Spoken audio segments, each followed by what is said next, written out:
अनुशासन ही संघाची नीव आहे. अनुशासन ही संघाची नीव असते आणि या अनुशासनाला या धम्मामध्ये अत्यंत महत्त्वाचं स्थान आहे. या अनुशासनालाच पाहून राजा अशोक या मार्गाकडे, या धम्म मार्गाकडे वळला. महान सम्राट अशोक, ज्याचं नाव या जगामध्ये खूप मोठ्या प्रमाणात घेतल्या जातं, ओळखल्या जातं, ज्याच्यासारखा राजा या जगामध्ये झालेला नाही, असा महान राजा अत्यंत क्रूर म्हणून ओळखला जात होता. असा महान राजा अत्यंत क्रूर म्हणून ओळखला जात होता, हिंसात्मक म्हणून ओळखला जात होता. आणि हा राजा आपल्या महालावर उभा असतो आणि एका 7 वर्षाच्या श्रामणेराला आपल्या नगरामध्ये भिक्षा मागताना पाहतो. त्याच्या हातात भिक्षापात्र असते. हा नगरोध नावाचा श्रामणेर त्याच्या नगरामध्ये भिक्षापात्र घेऊन भिक्षा मागत असतो. त्याचं वय 7 वर्षाचं असतं. आणि 7 वर्षाचा बालक इतका अनुशील की त्याचे डोळे खाली, त्याची नजर खाली, आणि तो बरोबर आपल्या पायामध्ये अंतर ठेवून प्रत्येक घराच्या समोर जाऊन उभा राहतो भिक्षा मागण्याकरता, भिक्षेकरता. आणि राजा पाहतो की हा 7 वर्षाचा बालक, ज्याचं वय खेळण्याचं आहे, हसण्याचं आहे, बाळगण्याचं आहे, आणि हा बालक इतका अनुशासनशील, हा कोणत्या संप्रदायाचा, कोणत्या विचाराचा, कोणत्या परंपरेचा आहे, कोणत्या सिद्धांताला मानणारा आहे, कोणत्या देवीदेवतांना मानणारा आहे, निश्चितच याला भेटलं पाहिजे. म्हणून तो आपल्या सेनापतीला त्याला भेटायला पाठवतो. जा, त्या लहानच्या बाळाला इकडे घेऊन ये. तेव्हा जो सेनापती असतो सम्राट अशोकाचा, तो सेनापती त्या लहानच्या नगरोध श्रामणेराला राजा सम्राट अशोकाकडे घेऊन येतो. आणि त्या दरबारामध्ये, सम्राट अशोकाच्या दरबारामध्ये तो लहानसा बालक, 7 वर्षाचा बालक श्रामणेर जेव्हा येतो, तर सगळे जे आसनं असतात, मंत्रीगणाचे जे आसनं असतात, खुर्च्या असतात, बसलेले जे बसण्याकरता ठेवलेले जे आसनं असतात, मंत्रींना, अधिकाऱ्यांना, राजांना, तर त्या सर्वांमध्ये जे राजाचं आसन असते, जे राजाची राजगादी असते, त्या गादीवर हा 7 वर्षाचा श्रामणेर जाऊन बसतो. तेव्हा राजा विचार करतो, या दरबारामध्ये इतक्या मोठ्या प्रमाणात चांगले मखमली हे आसनं ठेवलेली आहेत, आणि या लहानच्या बालकांनी हे सगळे आसनं सोडून राजाचंच आसन का निवडलं? राजाचं आसन, राजाची बसण्याची जी जागा आहे, ती जागा सर्व जागेपेक्षा उंच असते. आणि ही उंच जागा पाहून हा जो नगरोध नावाचा 7 वर्षाचा श्रामणेर असतो, त्या ठिकाणी जाऊन बसतो. तेव्हा हा राजा, अशोक राजा आहे, दुःखी होत नाही, क्रोधी होत नाही, रागा भरत नाही. तेव्हा तो त्या 7 वर्षाच्या बालकाला तो विचारतो की या दरबारामध्ये इतके सारे आसनं आहेत, इतक्या साऱ्या गाद्या आहेत, या सगळ्या गाद्या सोडून तू या सगळ्यात उंच गादीवर का बसला? तेव्हा तो 7 वर्षाचा नगरोध नावाचा श्रामण काय म्हणतो राजाला की या दरबारामध्ये माझ्यापेक्षा कोणीही श्रेष्ठ नाही. जिथे राजासमोर सगळे आपल्या माना झुकवतात, तिथे हा श्रामणेर त्या राजाला उत्तर देतो की माझ्या समोर या ठिकाणी माझ्यापेक्षा मोठा कोणीही नाही. तेव्हा राजा विचारतो, का रे, तुझ्यापेक्षा का मोठा नाही कोणी? तर तो विचारतो की मला राग, द्वेष, मोह यातून मुक्त होण्याची विद्या माहीत आहे. मी आपल्या मनाला निर्मल करण्याचं जाणतो, मनाला निर्मल कशा प्रकारे करता येईल ते जाणतो, आणि मी काया वाचा मनाने माझ्या हातून कसल्याही प्रकारचं वाईट कर्म, एवढंसही पाप मी होऊ देत नाही, एवढंचही पाप माझ्या हातून घडणार नाही याची मी काळजी घेतो. आणि या दरबारामध्ये जे कोणी इथे बसलेले असतील, उपस्थित असतील, मला तरी असं कोणी दिसत नाही की अशा प्रकारची ती पाप करत असतील किंवा पापापासून मुक्त होण्याची त्यांना विद्या माहीत असेल. तेव्हा राजा असंबित होतो की असं काय आहे. त्या धम्मपदाच्या 2 ओळी तो त्या राजाला सांगतो आणि म्हणतो की माझ्या गुरुने मला एवढं शिकवलं, जर तुम्हाला आणखी या धम्मामध्ये काही जाणून घ्यायचं असेल तर माझा जो गुरु आहे मोगलीपुत्र तीस, तुम्ही त्याला जाऊन भेटा. आणि राजा अशोक त्या श्रमणाला घेऊन मोगलीपुत्र तिसाकडे जातो आणि बुद्ध धर्मातील जे शील समाधी प्रज्ञा आहे त्याचा मार्ग तो शिकतो आणि अंगीकारतो, आर्य अष्टांगिक मार्ग जाणतो आणि या मार्गावर चालण्यासाठी प्रयत्न करत असतो. तो पाहतो या जगामध्ये अनेक लोक असे आहेत जे हिंसेने भरलेले आहेत, क्रोधाने भरले आहेत, रागाने भरलेले आहेत. हा एकमेव असा धम्म आहे जो अनुशासनाने चालत असतो. अनुशासनाने जेव्हा चालतो तर या धम्मामध्ये हिंसा नावाची गोष्ट नाही, क्रोध नावाची गोष्ट नाही, राग नावाची गोष्ट नाही. यातून आणि हे निर्माणे झाले तरी याला दूर कशा प्रकारे करता येईल हा धम्म शिकवतो. म्हणून हा सर्वांपेक्षा श्रेष्ठ आहे. तो कधीही कोणाची हत्या करायला शिकवत नाही, तो सर्वांना समानतेने वागवायला शिकवतो. असा हा धम्म जर या मानवी लोकांना मिळाला या मानवी लोकांचं कल्याण झाल्याशिवाय राहणार नाही. हे अनेक जे दुःखाने भरलेले लोक आहेत, जे अनेक परंपरेमध्ये अडकलेले आहेत, जे अनेक सणा उत्साहामध्ये अडकलेले आहेत, जे आपल्या वेगळ्याच परंपरेला मानत आहेत, त्यांनाच आपला संप्रदाय मानत आहेत, आपले विचार मानत आहेत आणि आपली हानी करून घेत आहेत. या हानीपासून या परंपरेपासून ते दूर होतील. निश्चितच हा मार्ग त्यांच्यासाठी कल्याणकारी आहे. म्हणून भगवान बुद्धाचा मार्ग त्यांना निश्चितच सुख प्रदान करेल. म्हणून राजा अशोक सर्वप्रथम या मार्गाकडे वळला आणि हे अनुशासन या धम्ममार्गाचं प्रमुख, ज्याला आपण प्रमुखता म्हणतो, ती आहे.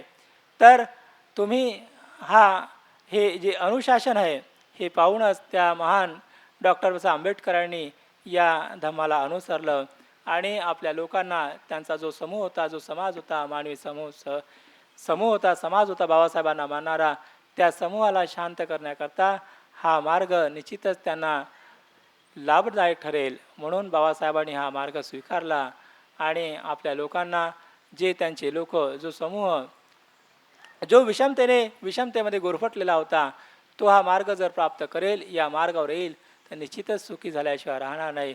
म्हणून बाबासाहेबांनी विषमतेतून दूर करण्याकरता हा एकमेव मार्ग आपल्याला दिला. आणि जे विषमतेमध्ये ज्यांनी विषमता तयार केली, ज्यांनी लोकांना आर्थिक गटामध्ये विभागलं, आर्थिक समूहामध्ये विभागलं आणि यातच चढाओढ निर्माण केली, ज्यामुळे लोकांमध्ये समाजामध्ये विषमता निर्माण झाली, ज्यामुळे लोकांमध्ये समाजामध्ये जातीयता निर्माण झाली आणि अनेक प्रकारचे पंथ निर्माण झाले. या पंथाला निश्चितच हा बुद्धाचा एकमेव असा मार्ग आहे जो दूर करू शकेल. म्हणून बाबासाहेबांनी हा बुद्धाचा एकमेव मार्ग पत्करला आणि त्याला धम्मदीक्षेचं, धर्मांतराचं नाव दिलं. आपण हा जो मार्ग आज इथे विषमतेतून अधिक आपल्याला दूर राहता येईल, कशा प्रकारे समतेला प्रस्थापित करता येईल, त्या समतेला अधिक प्रस्थापित करण्याकरता आपण आज इथे एकत्रित झालेलो आहोत. आणि आपल्याला जी विषमतेमध्ये आपण गुरफटून राहण्याकरता जे काही कारणं आपल्याजवळ असतील त्याला फेकून टाकून देण्याकरता आज इथे एकत्रित झालेला आहोत. म्हणून हा विषमतेतून दूर करणारा मार्ग तुम्हाला निश्चितच लाभदायक ठरो. हा धम्मदीक्षेचा समारोह तुम्हाला निश्चितच कल्याणकारी करणारा ठरो आणि यातून तुमचं मंगल हो. तर इथे तुम्ही आज उपस्थित झालात आणि या मार्गाचं तुम्ही अनुसरण कराल अशी मी मंगलकामना करतो. बुद्ध, धम्म आणि संघ या त्रिरत्नाच्या बलाने तुमच्या सर्वांचं कल्याण हो, तुमच्या सर्वांचं मंगल हो. इतके बोलून मी इथेच थांबतो. धर्म दीक्षा के लिए यहाँ पे सभी लोग एकत्र हुए हैं, तो जो ये धर्म की जरूरत है किसको है? धर्म की जो, देखिए, जन्म से हमारे जीवन की शुरुआत होती है और मृत्यु से हमारे जीवन का अंत हो जाता है. इस जन्म और मृत्यु का जो बीच का डिस्टेंस है, जो दूरी है, जो समय है, वही है जीवन, वही है लाइफ. उसी जीवन को सुंदर और अच्छा बनाने के लिए जानते हैं क्या, हमको धर्म की जरूरत होती है. वहाँ पे संस्कार की जरूरत होती है. बुद्ध ने अपने जीवन को जो भी कुछ सत्य को खोजा, सद्धम्म को खोजा, लोगों तक बांटते रहे जीवन भर और 5 सालों तक कंटिन्यू यह जो है ना चलता रहा यहाँ तक कि सम्राट अशोक के समय में यह स्वर्ण युग था. सम्राट अशोक के जो गुरु थी मोगलीपुत्र तिस्स थे और मोगलीपुत्र के जो गुरु थे आचार्य सिंगव थे, जो विनय विनय परंपरा के थे। जब धम्म दीक्षा का ही प्रोग्राम हो रहा था, ने तीसरी ही संगीति चल रही थी, उसी समय उन्होंने पूछा कि मैं तो क्या बनते, मैं तो इतना कुछ किया धर्म के लिए, क्या सही माने में मैं धम्मदायक हूँ, क्या मैं धम्म का दायक हो गया? तो बनते चुप रहे। बोले जब तक आप अपने बेटी बेटे को इस धर्म में दीक्षित करके प्रचार प्रसार के लिए नहीं समर्पण करते, तब तक सही माने में आप जो है धम्मदायक नहीं है। वहीं पास में बैठे महेंद्र और संघमित्रा स्वयं आकर के दीक्षित हो गए। जिसे आपको पता है कि श्रामणेर दीक्षा, श्रामणेरी दीक्षा, उपासक दीक्षा, उपासिकाएं दीक्षा, ये कंटिन्यू चलता रहता है। ऐसा नहीं कि मैं बाबा 1956 में बाबा साहब के जो है अनुकंपा से, करुणा से हम बौद्ध हो गए, तो क्या अभी हमको धर्मांतरण करने की जरूरत नहीं। ठीक है, आप हो गए, मगर आने वाली जो पीढ़ी है, हमारे बेटे, वो तो संस्कारित नहीं हुए ना, क्योंकि संस्कार ही संस्कृत का निर्माण करती है। अगर आपके अंदर में संस्कार नहीं है तो आप संस्कृत का निर्माण नहीं कर सकते हैं।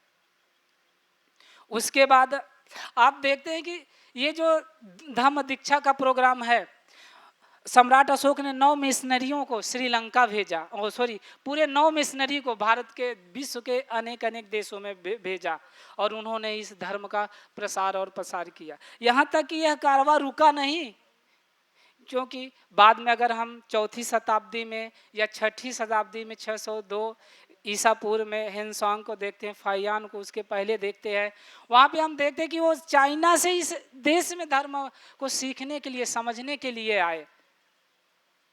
और हम देखते हैं कि वह भारत की ये जो जम्बू द्वीप की एक एक धरती पे एक एक जगह वह घूमे, घूम करके जो है ना इस धम्म का संगायन किए, जाने समझे और स्वयं में आत्म साक्षात्कार किए। यहाँ तक ही नहीं, जब तक सम्राट हर्षवर्धन तक यह धर्म फला फूला रहा, उसके बाद ना जाने कितनी विकृतियाँ आ गई इस धर्म, यहाँ इस लोगों में, और कुछ लोभ के कारण, किसी कारण ये जो है फिर धर्म कैसे लोगों से अलग सा हो गया।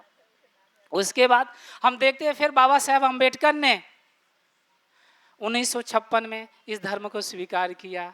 उसके बाद बाबा साहेब ने 56 के बाद जो है जो अक्टूबर के बाद जो है 16 अक्टूबर को चंद्रपुर में, उसके बाद 16 दिसंबर को उन्होंने बॉम्बे में जो है धर्म आयोजन किया था, मगर वह क्षण हमारे बीच में नहीं आ सका और बाबा साहब हम लोगों के बीच में नहीं रहे। फिर ये धर्म दीक्षा का जो है प्रोग्राम बार बार रुक सा गया। इसके लिए बाबा साहब ने शिक्षित करने के लिए, प्रशिक्षण देने के लिए बंगलोर में जो है 14 एकड़ की जो ज़मीन देखा था, मगर वह भी आज हमारे बीच में सपना नहीं पूर्ण हो सका। मगर जो है इस काम को भंते विमल कीर्ति ने जो है बाबा साहब को उस सपने को आगे लेकर चले और सीएम नदी का निर्माण किया, बहुत सारे भिक्षु प्रशिक्षण, उपासक उपासिकाओं का ट्रेनिंग दिया। उसी प्रकार जो धर्म, अब जैसे धर्म दीक्षा की बात हम बोल रहे थे कि धर्म दीक्षा जो है क्या हमको लेना चाहिए या नहीं लेना चाहिए। बहुत सारे लोगों के जैसे मन में शंका रहती है कि मैं तो, मेरे पिताजी हो गए तो मैं तो बुद्ध हो गया। ऐसा नहीं है। आप देखिए ब्राह्मण में, ब्राह्मण तभी तक ब्राह्मण नहीं कहा जा सकता जब तक उसके अंदर में उपनयन का संस्कार नहीं होता है। उपनयन संस्कार होने के बाद ही वह ब्राह्मण होता है। मुसलमानों में भी आप देखे होंगे खतन्ना होता है, और कैसे इस्लाम धर्म के लिए उसे कलमा पढ़ाया जाता है, तब वह सही माने में जो है ना मुसलमान होता है। आप क्रिश्चियन में देखिए, क्रिश्चियन में बत्तीसा करा करके उसको क्रिश्चियन बनाते हैं, मगर बौद्धों में क्या, आज नाम के आगे देखिए तो वही घोड़ मारे, कुकुर मारे, घोड़ी चोर, ये क्या है, थूक मारे, चाटे, कितना घृणापद नाम है। बाबा साहब के हम कहीं ना कहीं आरक्षण तो ले रहे हैं, मगर क्या सही माने में हम उनके अनुयायी बन रहे हैं? बाबा साहब बोलते धर्मांतर और नामांतर। हमें धर्मांतरण भी करना चाहिए और हमें सही माने में नामांतरण भी करना चाहिए। जो कहे नामांतरण क्यों करना चाहिए कि जो हमारे घृणापद नाम है, जिससे समझ में आता है कि नहीं बाबा ये जरूर तो शूद्र है, ये जरूर तो ये है, तो नाम कैसे, किस लिए नाम, क्यों, नाम का मीनिंग क्या होता है? नाम का कैसे छोटा नाम होना चाहिए, नाम सुंदर होना चाहिए और लेने में सुविधा होना चाहिए। ये थूक मारे, ये क्या है? बहुत सारे, आज मैं बहुत सारे विद्वानों को बनते, हमारे दोस्त चंद्रकीर्ति कई प्रवचन में हम लोग बोलते भी है, इतने बड़े विचारवंत बाबा साहब के बहुत सारे ऐसे लोग हैं, मगर देखो तो आग लगावे, क्या है ये? क्या यही मामले में है? ये सही माने में ये नहीं है। बाबा अपने साथ में ना धर्मांतरण के साथ साथ में भी नामांतरण करना बहुत जरूरी है, क्योंकि हम तो अपने आप में चेंज हो गए। हम मंच पे तो बहुत सारे जो है भाषण दे रहे हैं, मगर क्या लोग तो बाहरी लोग यही सोच रहे हैं ये तो महार ही है ना, ये तो वही लोग है ना, ढेर ही लोग है ना। मगर हम कहीं ना कहीं हमें जानते हैं क्या, धर्मांतरण के साथ साथ में नामांतरण भी करना बहुत जरूरी है। इतना ही नहीं, संस्कार भी देना बहुत जरूरी है। जैसे जब हम लोग थाईलैंड में थे, हम लोग पढ़ने के लिए गए थे, थाईलैंड में क्या है, छोटे बच्चों को श्रामणेर बना देते हैं 7 साल 8 साल की अवस्था में।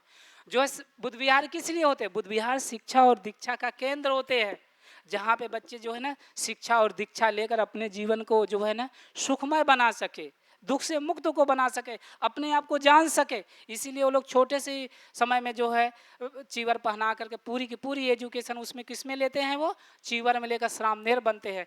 जब 25 साल 30 साल के हो जाते हैं, फिर वो डिसाइड करते हैं कि मुझे भिक्षु रहना है या मुझे उपासक बनता है। अगर वो भिक्षु रहेगा तो मैं जानते हैं क्या, एक अच्छा भिक्षु रहेगा। अगर वह उपासक भी होता है तो कोई बहुत बुरी बात नहीं है, उपाकस होने पर भी एक अच्छा उपासक रहेगा। मेरा कहने का मतलब अच्छा पति बनेगा, अच्छा बेटा बनेगा, अच्छा भाई बनेगा, जितने भी रिश्ते रहेंगे सब रिश्ते में अच्छा पड़ोसी बनेगा, यहाँ तक कि एक देश का अच्छा नागरिक बनेगा। क्यों कि उसके अंदर संस्कार है। मगर हम लोग क्या करते अपने बेटों को ज़्यादातर ना बस डॉक्टर बनाते जल्दी जल्दी इस भीड़ में, इंजीनियर बना देते इस दौड़ में, मगर एक अच्छा इंसान नहीं बनाते। जब अच्छा इंसान नहीं बनाते तो क्या होता है, हम तो बना तो देते हैं उसको इंजीनियर, मगर बूढ़े होने पे ना घर के बाहर बैठा देता गंदे वाले रूम में। बूढ़े जो हो कर वे बूढ़े माता पिता वहीं कोने में बैठे रहते हैं। फिर क्या होता है, वो बहू रानी अंदर में चाय बनाकर पी लेती है और माता जी को पूछती नहीं। क्यों कि कहीं ना कहीं संस्कार नहीं है। हम अच्छे अच्छे कपड़े पहनते हैं, मगर अपने माते पिता को देखते हैं तो गंदे गंदे वहीं पे जो है कपड़े होते, जिन्होंने हमारे लिए क्या किया, बड़ी मेहनत से हमको जानते हैं क्या पढ़ाया लिखाया, समाज में सम्मान दिया और इस योग्य बनाया कि मुझे मेरी पहचान एक डॉक्टर और इंजीनियर के रूप में होने लगी।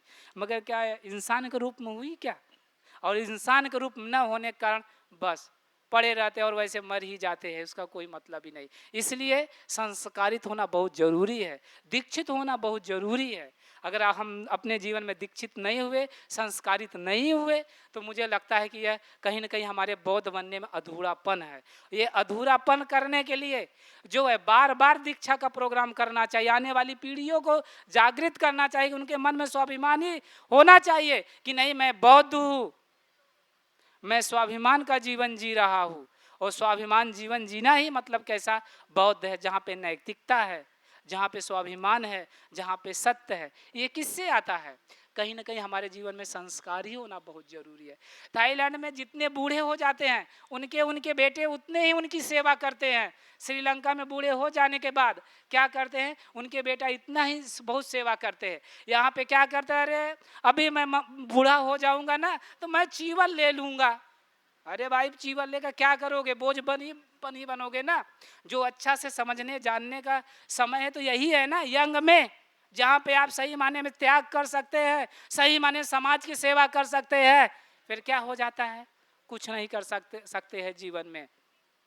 इसलिए और मैंने देखा कि थाईलैंड में, श्रीलंका, जिन जिन देशों में हम लोगों ने जाकर के देखा कि जितने बूढ़े हो जाते हैं उनके बेटे उतना ही ज़्यादा उनकी सेवा करते हैं, उनका सत्कार करते हैं, उनका सम्मान करते हैं। मगर यहाँ पे जितना बूढ़े हुए सीधा बुद्ध विहार में चले आए।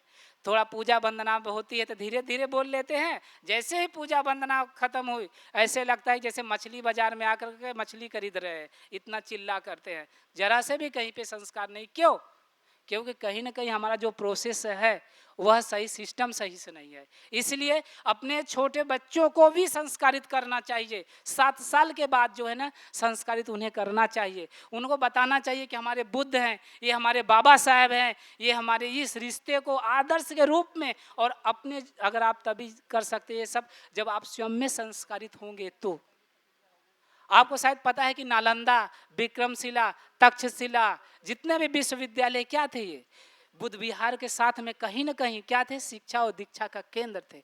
ब्राह्मणों ने कैसे कुछ ही लोगों के लेकर आत्म केंद्रित कर लिया था, इसलिए उनकी जानते हैं क्या, कहीं न कहीं पूर्ण रूप से विकास नहीं हुआ विश्वविद्यालय के रूप में। मगर बौद्धों का कैसे संघ के माध्यम से संगठित हो करके जो जिस कला में निपुण था वह सब जगह क्या किया, इस संघ के माध्यम से बड़े बड़े विश्वविद्यालय का निर्माण किए। और वह विश्वविद्यालय एक पूरे विश्व लेवल पर जहाँ के विदेश से लोग पढ़ने के लिए आते हैं।